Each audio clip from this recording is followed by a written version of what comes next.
What is good, y'all? It's your boy West B502, 1/5 of the live movement here. Got the next episode of NBA Live Talk.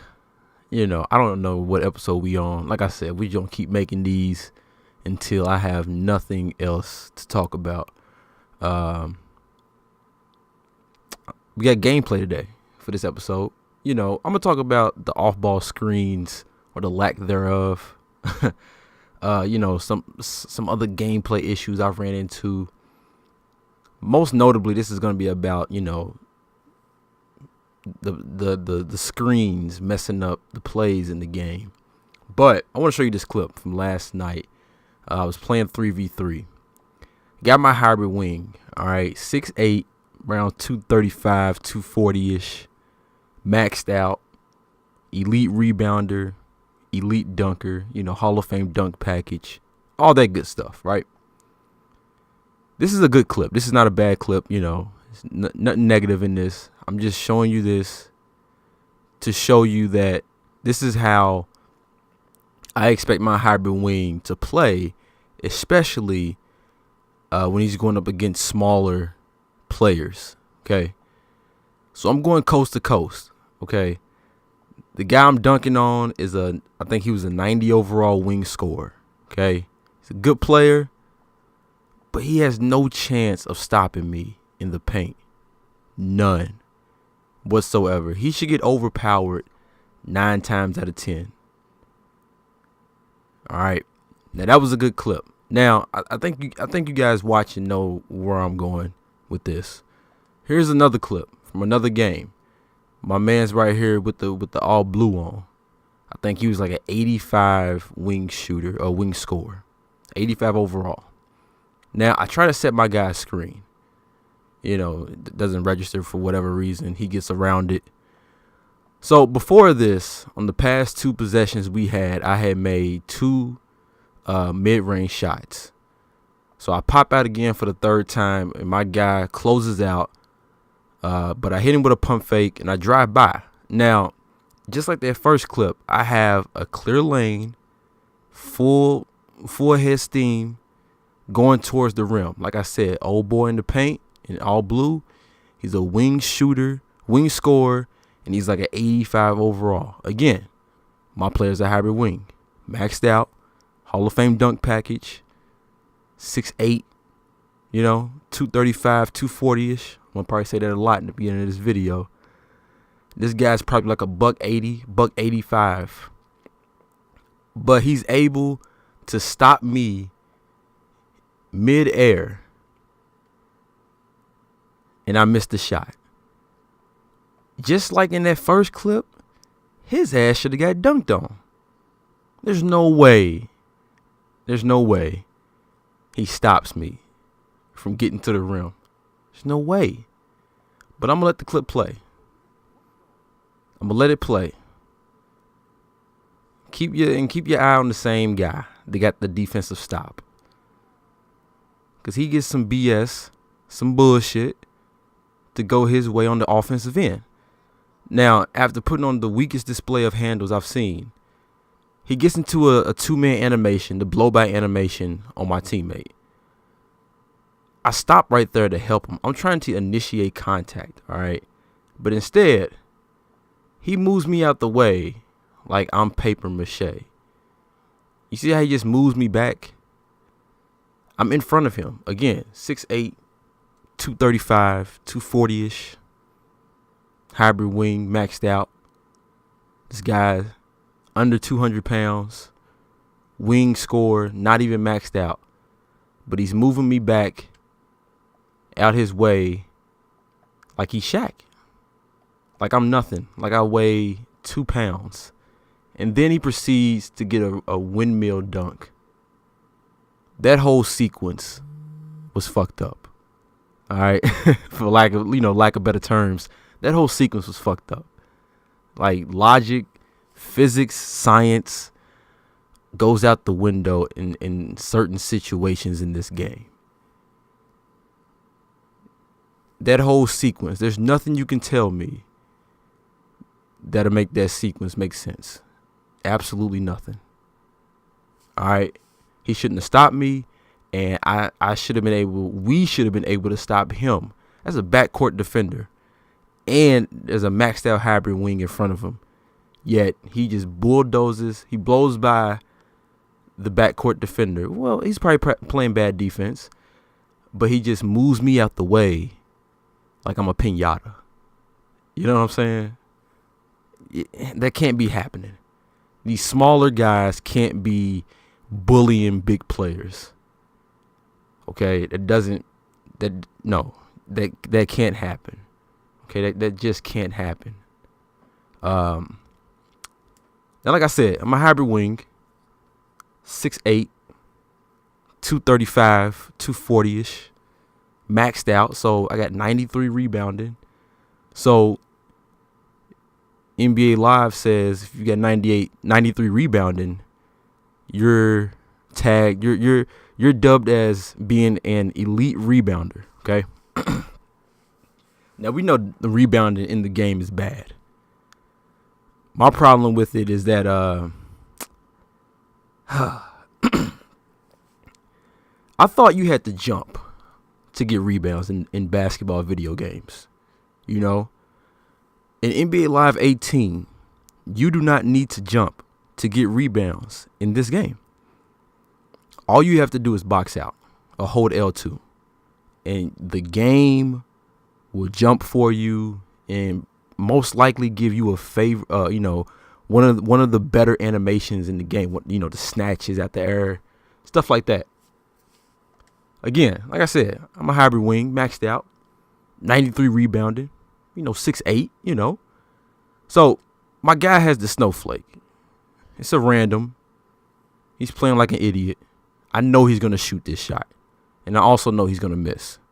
So I'm trying to, first of all, this little guy in front of me is like holding me down. He's pinning me down.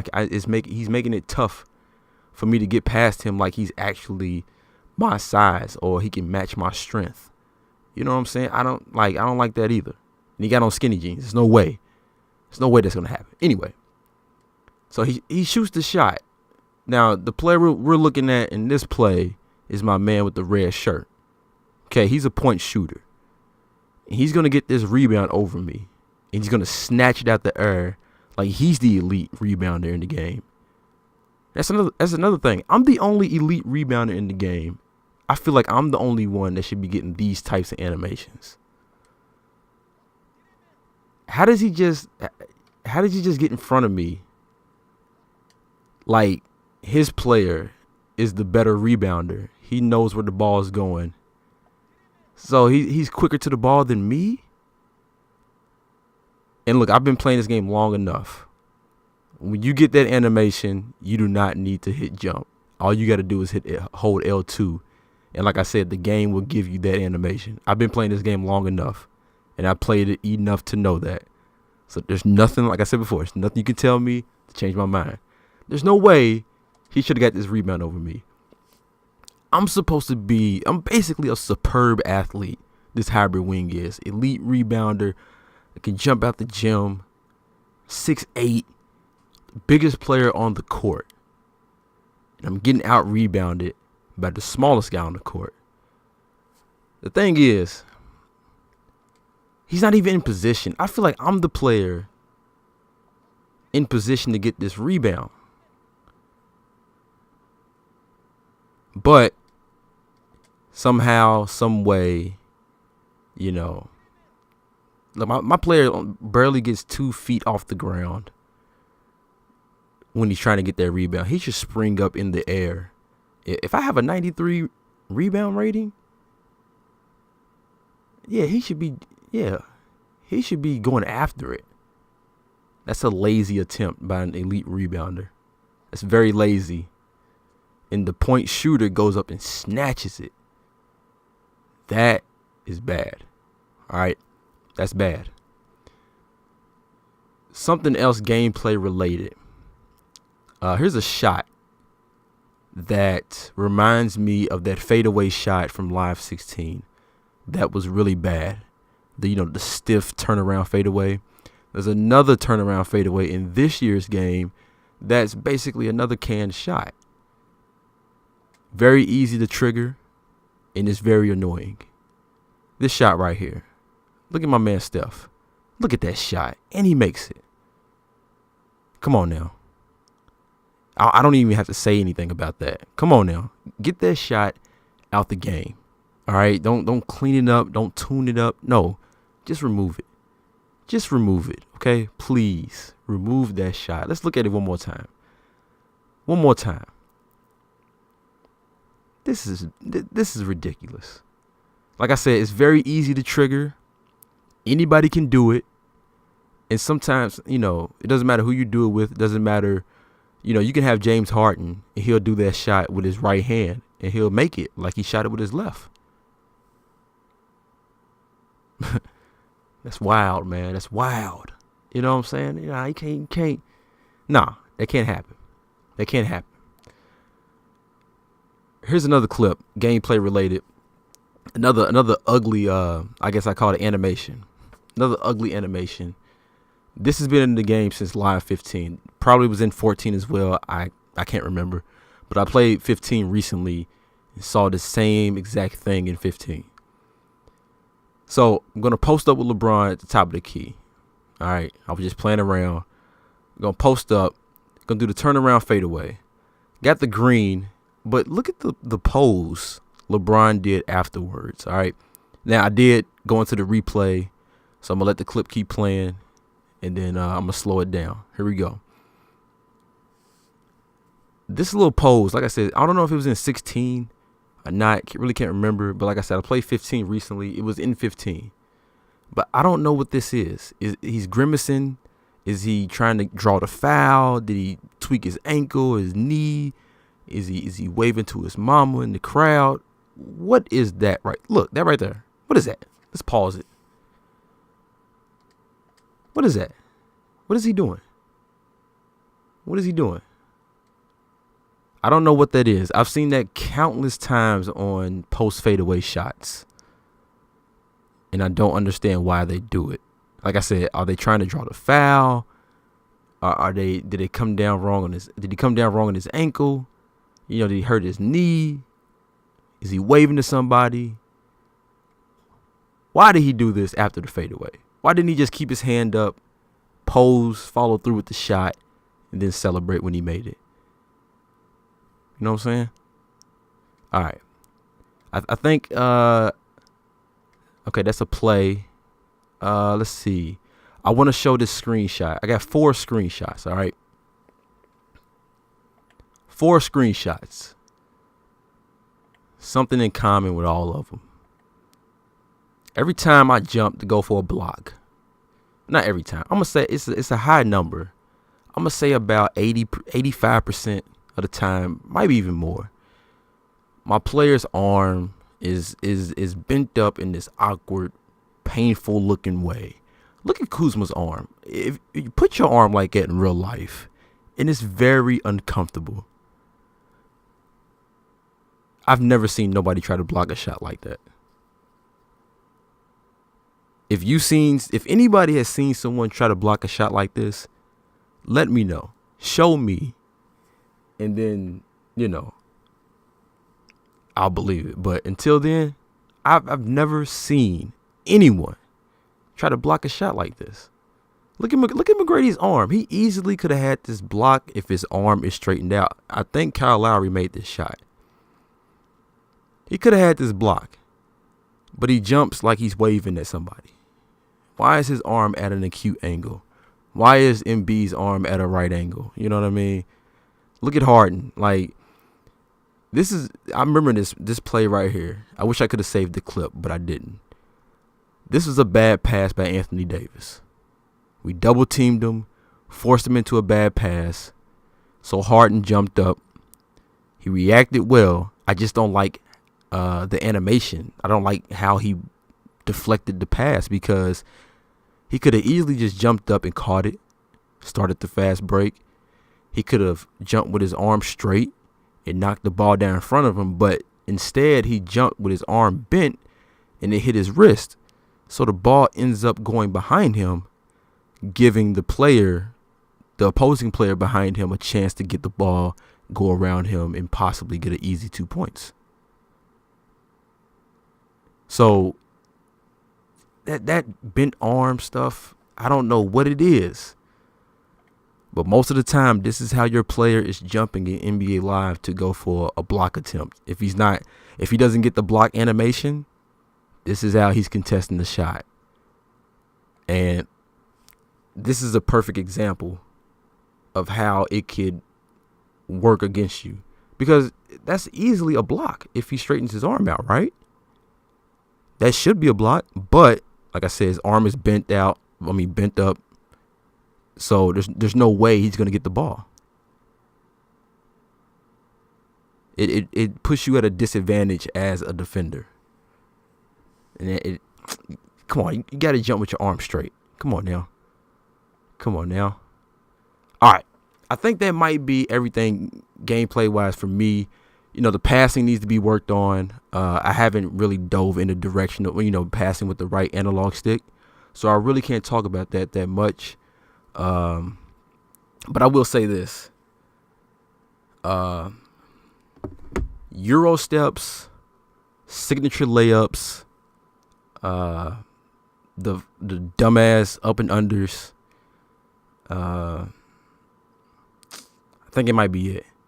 But yeah, the signature layups, like the Isaiah Thomas layups, the John Walls, the Steph Curry's, Derrick Rose, the nice up and under, not up and unders, but the reverse layups, the Euro steps, they put you at a disadvantage if you're the main defender. So if you get but if somebody uses a Euro step on you, you're going to get put in the animation where you're going to lose control. You're not going to have control over the play. The game is going to decide whether he makes that shot or not. Because you could be hitting triangle or Y if you're on Xbox to jump, but your player is not going to jump. He's going to have his hands up or whatever animation they decide to give you in that 2-man animation. And, it's going to be a dice roll situation where the game is going to decide if he makes the shot or not. I want control, okay? I don't mind. Look, I love the Euros. They look good. Signature layups look good. But they take control away from the defender by pulling them into an animation. Like there's times, perfect example is like yesterday I was playing Live Run with my GMS 313. Remember the live movement, and we were playing threes, and this guy came in the paint. I had my wing defender. We all know how OP a wing defender is defensively. 93 shot block. So he brings it in, and I'm about to send that shit all the way to Jupiter. But the game says, nope. Can't block this shot because we're going to give him the reverse, fancy, cute layup, and we're going to make you jump in the air and not go for the block. We're just going to make you jump with your hand straight up. That, I hate when you take control away from me, EA. I don't need you holding my hand, okay? I'm a big boy, all right? I can play the game by myself. You know what I'm saying? I don't need your help. I don't need you choosing what animation I get. So a thing about passing, lead passing is something that we really need, because I hate when you're playing and somebody throws you the ball and the game kind of moves you to the spot. You lose control of your guy. An example of that, I wish I saved the clip, but I didn't. Again, this is from yesterday on stream, GMS 313. You want to check his channel out. We was on a fast break, and teammate was bringing the ball up the court, and I was running to the 3-point line to create space to open up the lane so that he can get a easy dunk to end the game. Problem is, he threw an alley-oop, okay? Like I said, I was running away from the rim towards the 3-point line in the corner. And when he put in the command for an alley-oop pass, the game said, nope, you're not running to the corner. You're going to go catch this alley-oop. And I lost control of my guy. I swear I could have put the controller on the ground, and my guy would have kept running towards the rim, like he did, and he went up, caught the ball and dunked it. That's cool if I was actually running towards the rim. Instead, like I said, I was running away from the rim, and the game said, go over here. No, you're going to go over here and catch this alley-oop. When in reality, that should have resulted in a turnover because he threw it, and I had no idea he was going to throw the alley-oop. So when he threw it, the ball should have sailed out of bounds, or the opposing team should have came in and picked it off. All right. But to move on to the next part of this video. This is going to be a long video, man. Long video. First, I'm going to show this positive clip. Now, in this clip, physics, science, the stuff that logic and shit, the shit that goes missing in some plays, some situations, there's logic in this play. Now, look, the fast break, of course, needs to be worked on. There's no reason why Julius Randle is jogging and he's at the elbow. That's Jamal Murray in the paint. He should have been bum rushing him to get into the paint to get an easy dunk. All right, but that's another video for a different day. So I give the ball to Randle and he posts up Gary Harris. We all know there's no way Gary Harris, a 2 guard, is stopping Julius Randle. And look at that. I get the drop step and I get the dunk. There's moments in this game where a little guy is guarding a big and you try to do a drop step and he stops you from doing the drop step. And, you have to force up a tough shot. Like, that shouldn't be happening. This should happen all the time, unless he fouls you. This should happen all the time when a little guy is on a big in the post. I should just be able to hit you with a drop step every time and dunk on your ass. Look at that. Dunk on top of his head. That was easy. Makes sense as to why that happened. Gary Harris is a guard. Randle, power forward. There's no way Gary Harris is stopping Randle without fouling him in the paint. That's a positive. All right. But like I said, there's times in the game where that doesn't happen. The small guy will body up the big and he'll miss the shot. Now, let's get into what I really wanted to talk about, and that's the off-ball screens in the game. Got a few clips, including a long 2-minute clip. But this play right here, this was initially set up for Isaiah Thomas. Okay. This was a quick play, with the D-pad. Double click left, I believe. You get a cut. You can select the player who you want to cut to the rim. Double click to the right on the D-pad. I think you can select the player you want to set a screen for, an off-ball screen for. So I'm posted up with Lopez. And what I plan to do is have Ingram set the screen for Isaiah Thomas so that he can have, so I can, lob it over and have Isaiah Thomas shoot this 3. But Isaiah Thomas doesn't get open because Brandon Ingram doesn't even try to set a screen. This is pitiful.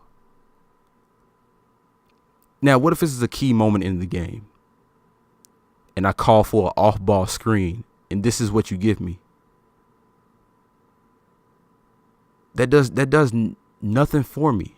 No help whatsoever. No mismatches. It didn't confuse anybody. It didn't get anybody open. And since that happened, I had to go one-on-one ISO with Brandon Ingram with 7 seconds left on the shot clock. Another example of bad screens in the game and how bad screens mess up plays and possessions. I call the quick play floppy single. Sometimes I call the quick play that pops up. Sometimes I open the playbook. But for this play, first of all, I don't understand the setup. I don't understand why KCP is just sitting in the paint like that. I would figure he would be out on the right side of the elbow. Not on the elbow, but in the corner, so that he would, do a backdoor cut, shoot around to the other side of the elbow to get the 3. Luol Deng is supposed to set this screen. You see what he did? Now I'm going to pause it. We're going to go to the replay. We're going to focus on Luol Deng here. This is bad. Again, we call plays to get open shots, to get easy possessions. Okay? This is tough. It's tough to play on superstar, even all-star at times, because nothing works. Look at Luol. What is Luol Deng doing? He's supposed to be setting a screen. He's supposed to be setting an off-ball screen. Look at this. KCP's coming through. He's in the look at Luol Deng. He's positioned to set the screen. When he comes through, he's like, you know what, fuck it. You know, that can't happen. I have tons of these types of examples, man. You know, that can't happen. Here's another one. Call the quick play again. We kick it around. Randall supposed to set a screen for Isaiah Thomas to get an open shot at the top of the key. He sets a bull screen. So now it's up to me to go one-on-one against my defender. So I had to call for a pick myself, and I had a boogie on whoever that guy is and get to the line. Because Randall's sorry ass screen messed up the play. And look, we're going to slow it down and we're going to focus on Randall. Like I said, he was supposed to set a screen for Isaiah Thomas to either set him up for a mismatch on, I think it's Marcus Morris or Markeith, whichever one of the Morris dudes that is, or that was supposed to be a screen to set him up for an open three at the top of the key. As you can see, I didn't get either. Look at this screen. What kind of screen is that, man? I know people, guys in the NBA don't set solid screens all the time. But damn, this is not even trying. They're not even trying, man. That's bad. That is bad. I'm going to save this long video for last. Here's another one. I was playing a LUT challenge a few months ago, or whenever they came out, last month, I believe. And so this is on All-Star. So I was playing kind of smart, trying to explore different ways to score. I call a play for Curry, as you can see. You see it's highlighted. It says for Curry. And I don't know what's going on. They tell me to give the ball to Garnett. I give the ball to Garnett, and then the play glitches out. I thought that play was supposed to be ran for Curry. Curry didn't even touch the ball. So I'm lost. I don't know what to do. I got 6 seconds left. I try to call another play. And, I'm rushing it. And, I turn the ball over. I don't know what happened here. I thought I called the play for Curry. And Garnett comes down, gets the ball. And then all of a sudden, the play arc goes away. Sometimes it takes too long for the play to get started. Once the play gets started, then it glitches out. Then once the play glitches out, you're left in a bad situation because now you got about 7 seconds left to make something happen. And like I said, it's tough especially when you play on Superstar or sometimes All-Star for some people. They can't get nothing going against the CPU because of issues like this or issues that I've shown you with the screens. And this brings me to my last clip. And this is going to be the last part of the video. We're running on 30 minutes. Damn, this is the real episode, But let's look at this play. Again, from LUT. Now, I called a quick play. Get it to LeBron. So far, so good. Get it to KG. Embiid's supposed to set the screen for Steph.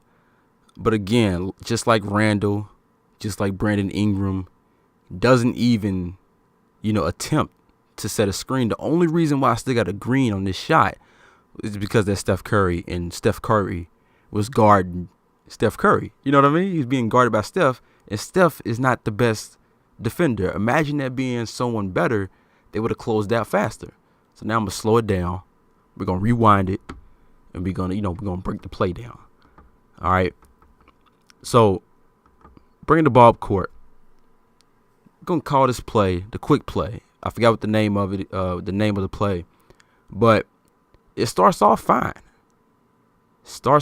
Everybody, running to their spots, getting in position, and then the main focus, the problem with the play is Embiid.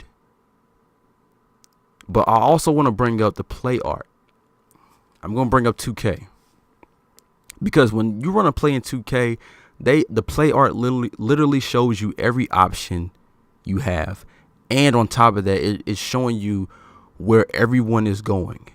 I know that can get complicated for a lot of people, but for a guy like me, I like to run plays. I like to see where everyone is going. So this first screen from Embiid, I'm going to run it back. Embiid's first screen is solid. It's a good screen that he sets on Kawhi Leonard. As I go into the back down animation to protect the ball so he doesn't get ripped. LeBron cuts through the lane, and if the play art told me that, hey, LeBron's going to be cutting to the rim, I could have seen that, I had him right there because he's open. I can give him the ball. When he passes up Draymond Green, I can get the ball to LeBron and get a possible easy 2-and-1 situation or, a layup or whatever. But the play art doesn't show me that. So I missed that because I'm just looking at the play art. I wasn't looking at the floor. Now, but that's not the main issue. Here's the main issue. It's Embiid. His second screen, his down screen was completely terrible. All right. I'm going to put the camera on Embiid in a minute. Here we go. So Embiid is supposed to set a screen. He holds his nuts for a second and then says, yeah, you can go past. That's bad. Look at the first screen. Now we're going to run the whole play back. We're going to focus on Embiid the whole time. But watch the first screen. Solid first screen. Frees up LeBron. Now the next part, the next screen, he doesn't even try. But I still get the shot. But still, against a tougher defender, that shot's not going down. All right. There was another clip I had, but damn, I forgot to put it at the top. So, you know what? I'm gonna find this clip because I gotta. You know what? No. We're not gonna do that. We're gonna make it another video. All right, we're gonna put it in another video because we got a lot more to talk about. But we at the 33-minute mark. This was a good episode. We got a lot in there. Hopefully this uploads to YouTube. Make sure you like, share, and subscribe. It's your boy Westby 502 signing out. Peace.